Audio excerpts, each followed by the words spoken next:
Good morning बच्चों। आज हम आपके संचयन इस पुस्तक की दूसरी कहानी स्मृति यह पढ़ रहे हैं।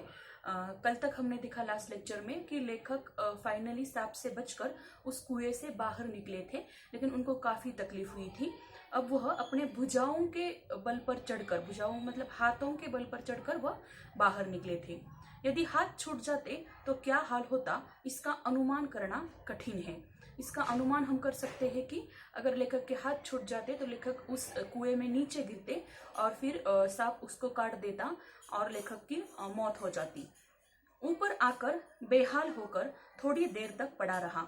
देह को झाड़ झूड़ कर धोती कुर्ता पहना। फिर लेखक ऊपर आ गए और बहुत ही बुरा हाल हुआ, बेहाल मतलब बुरा हाल हुआ उनका, और बहुत देर तक वो वैसे ही पड़े रहे। और उनका जो देह है, देह मतलब शरीर, झाड़ झूड़ कर उन्होंने धोती कुर्ता पहना, क्योंकि उनके शरीर पर मिट्टी लगी हुई थी कुएं की। फिर किशनपुर के लड़के को, जिसने ऊपर चढ़ने की चेष्टा को देखा था, ताकीद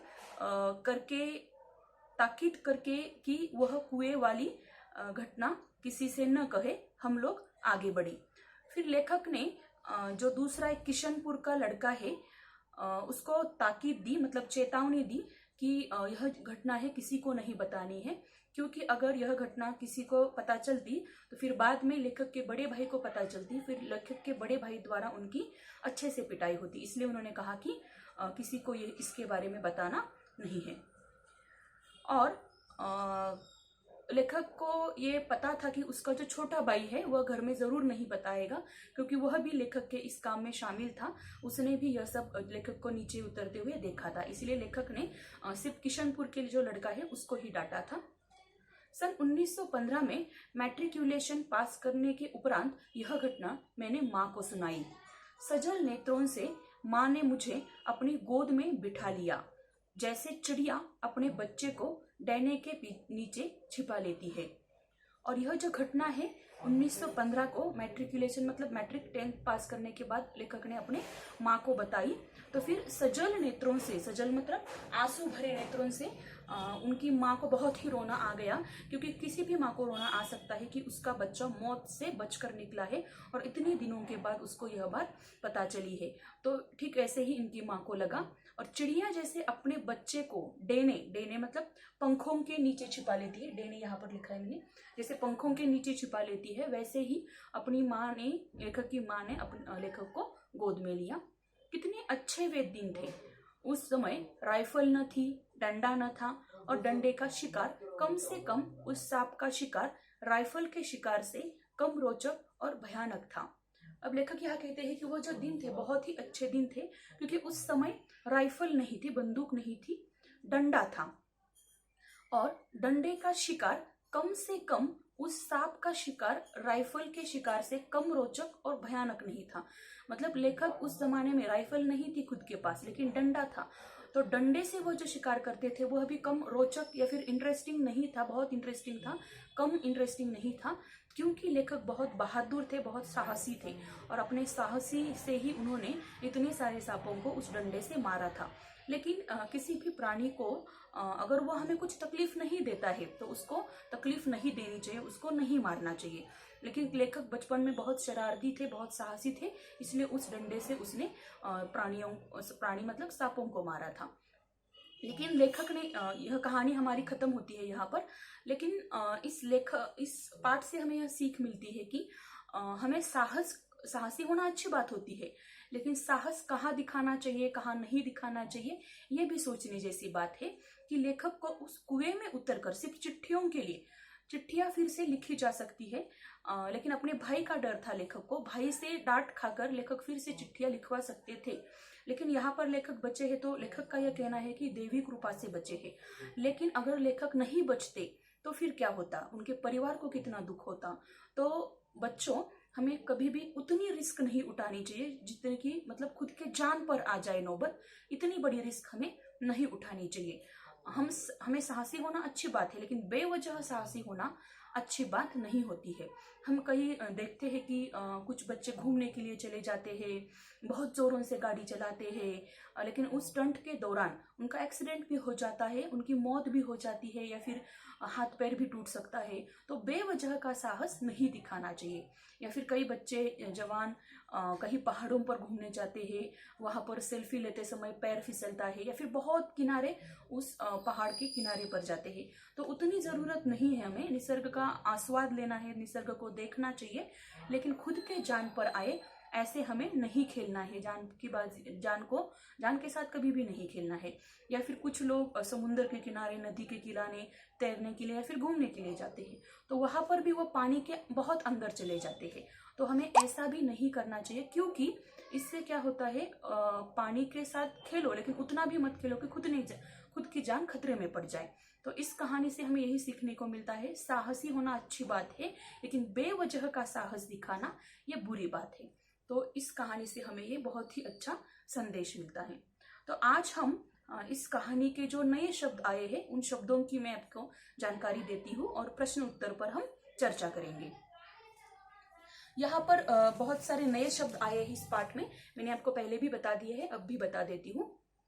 चिल्ला जाड़ा मतलब तेज ठंड, शीत मतलब ठंड, भयंकरता मतलब कठिनता, सहमा मतलब डर, कसूर मतलब दोष या फिर गलती, आशंका मतलब डर, पेशी मतलब बुलावा या फिर यहाँ पर अर्थ लेना है हमें दंड मिलना, प्रकोप मतलब क्रोध, कंपकपी लगना मतलब ठंड लगना, मज्जा मतलब हड्डी के भीतर भरा हुआ जो मुलायम भाग होता है वह, या फिर पदार्थ कहते हैं हम उसको, भुजाने मतलब भुनवाने, नारायण वाहन होना मतलब मौत होना, झुरे मतलब तोड़े, मुख मतलब मौन या फिर चुपचाप, सजीव मतलब जीवित, प्रसन्न वदन मतलब खुश चेहरा, नटखट मतलब शरारती, बानर टोली मतलब बंदरों का झुंड या फिर बंदरों का ग्रुप, उझकना मतलब उचकना या फिर पंजे के बल पर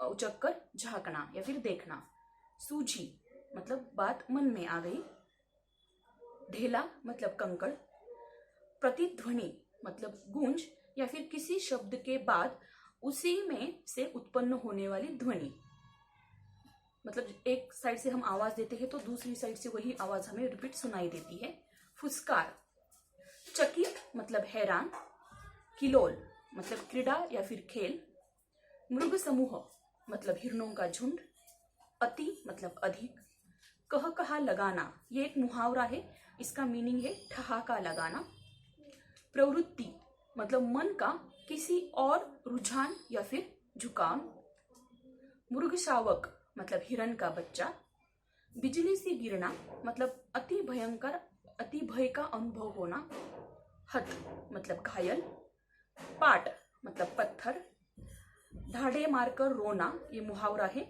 इसका मतलब है जोर जोर से रोना, आंखें डबडबाना मतलब आंसू गिराना, उफान मतलब ऊपर उठना, उद्वेग मतलब बेचैनी या फिर घबराहट, कपोल मतलब गाल, तबीयत करना मतलब मन करना, धुनाई होना मतलब पिटाई होना, भावी भय मतलब होने वाला भय या फिर आने वाले समय में जो कुछ बुरा हो सकता है उसका भय पहले से ही मालूम होना, दिन का बुढ़ापा बढ़ना, ये भी मुहावरा है, इसका मतलब है दिन समाप्त होने को आना, मतलब जैसे शाम को कहते हैं हम 5-6 बजे दिन समाप्त होने को आता है, उस समय को कहते हैं कि दिन का बुढ़ापा बढ़ना, दुधारी तलवार मतलब 2 धार वाली तलवार,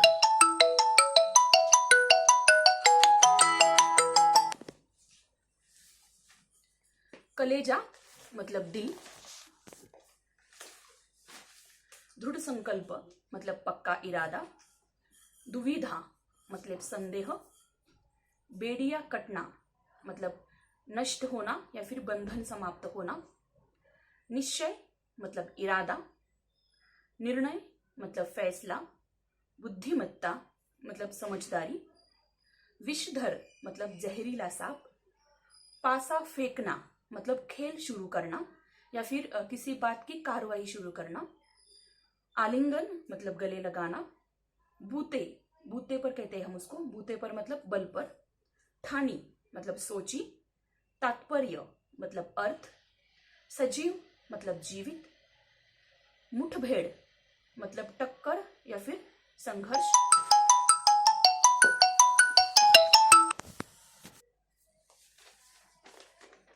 आश्वासन मतलब भरोसा। बाएं हाथ का खेल मतलब आसान काम।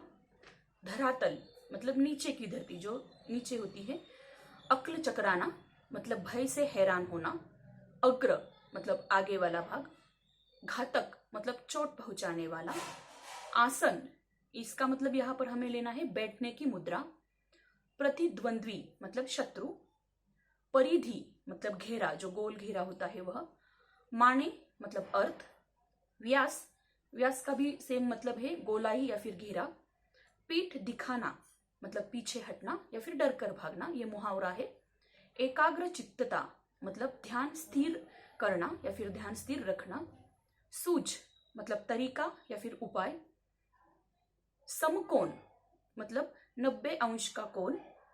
सटाना मतलब साथ लगाना। आंखें चार होना, ये मुहावरा है, मतलब आमने सामने होना। चक्षु श्रवा, चक्षु मतलब आंखें, श्रवा मतलब सुनने वाला, मतलब आंखों से सुनने वाला, मतलब आंखों से कोई सुनता नहीं है लेकिन आंखों से जो कुछ हो रहा है, मतलब आंखों से बहुत ही बारीकी तरीके से देखना और उसके अनुसार अपनी क्रिया करना। मोहनी मतलब नशा।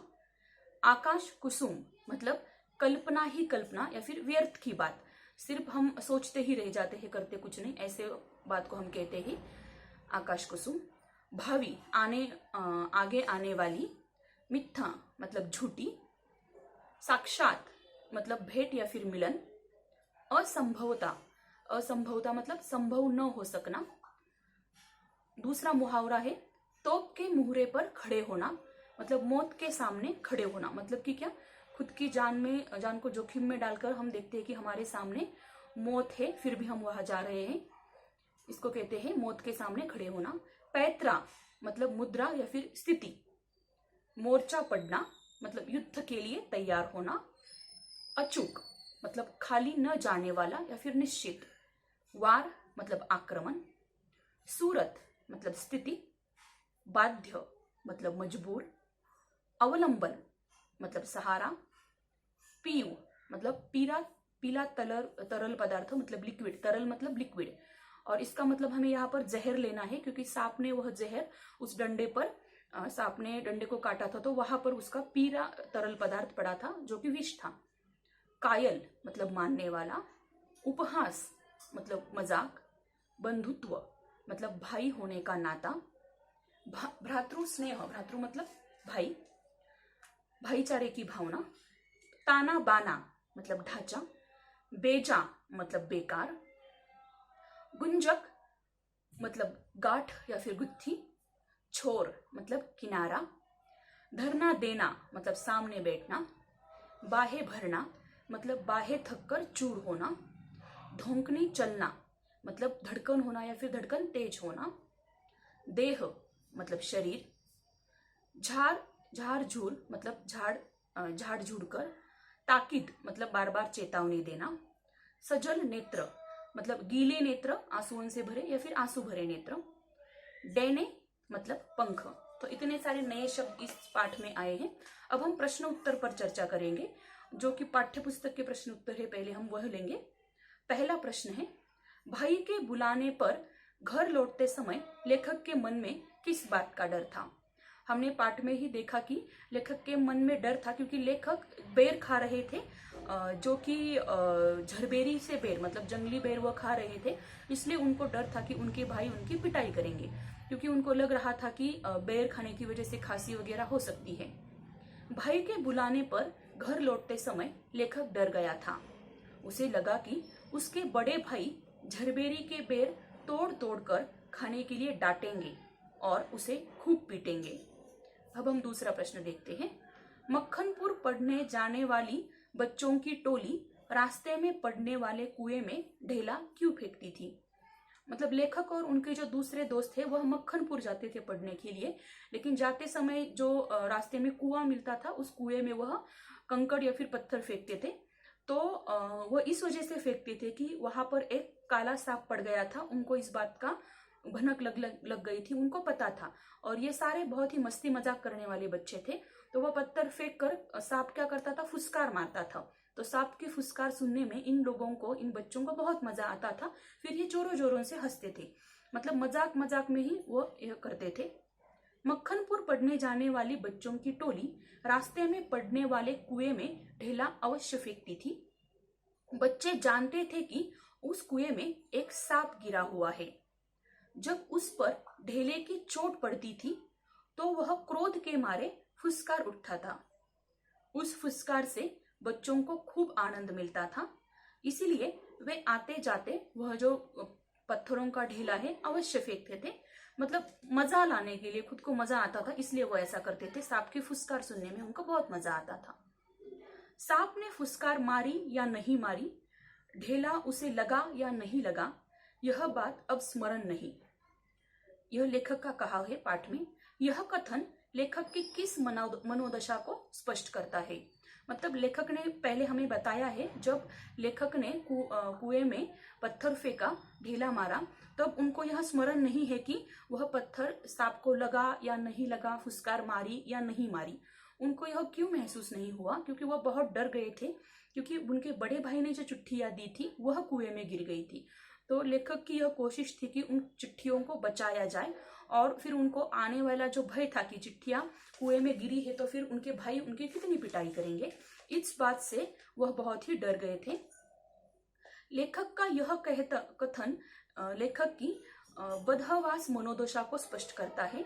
जैसे ही लेखक ने टोपी उतारकर कुएं में ढेला फेंका, उसकी जरूरी चिट्ठियां जो कि उनके भाई ने दी थी कुएं में जा गिरी। उन्हें कुएं में गिरता देखकर वह भौचक्का रह गया, मतलब बहुत ही डर गया और आश्चर्यचकित रह गया। उसका ध्यान चिट्ठियों को बचाने में लग गया। वह यह देखना भूल गया कि सांप को ढेला लगा या नहीं और वह फुसकारा या नहीं।